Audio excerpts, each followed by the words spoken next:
Innovación. Diferente. Yo la definiría como, sobre todo, original. Seres en el espacio. Es un mural cerámico. Quizá la influencia es de Gaudí, quizá la influencia es de Mesopotamia, quizá la influencia es mexicana. El primer que va a fer mosaic ceràmic així en València fue Manolo Gil. Maravilloso. Y ahí es comenzar la cosa. Yo creo que el mensaje y el conjunto de lo que propone el artista va algo más allá de lo terrenal.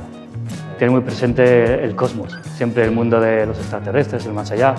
Me parece que sorprende, es un lujo.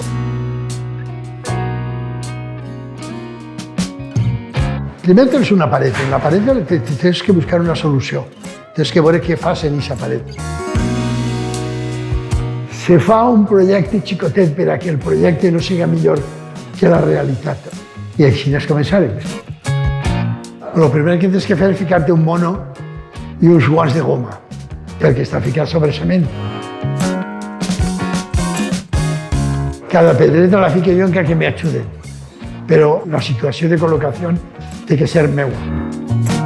Después hay que ver el ritmo, la composición, la armonía, el color. Claro, es casi como una sinfonía. No és una paret qualsevol, està ple de bultos.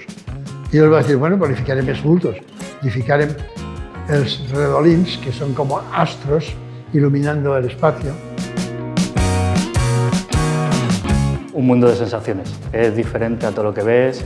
A cada persona le transmite una cosa, pero desde luego no te deja indiferente. Diria que la comunicació amb altres sers, una visita a l'univers. El espacio es la obra. A mi em desperta una vivesa de colors, és com si es celebrara la vida ja d'este món o d'un altre món. Y no parece que haya pasado el tiempo, perfectamente podría ser una obra de hoy en día. Una pieza adelantada a la época que se ha hecho. És actualitat, passat i futur tot d'una. Per a mi l'art és geometria perquè és matemàtica pura i així estem treballant en ell.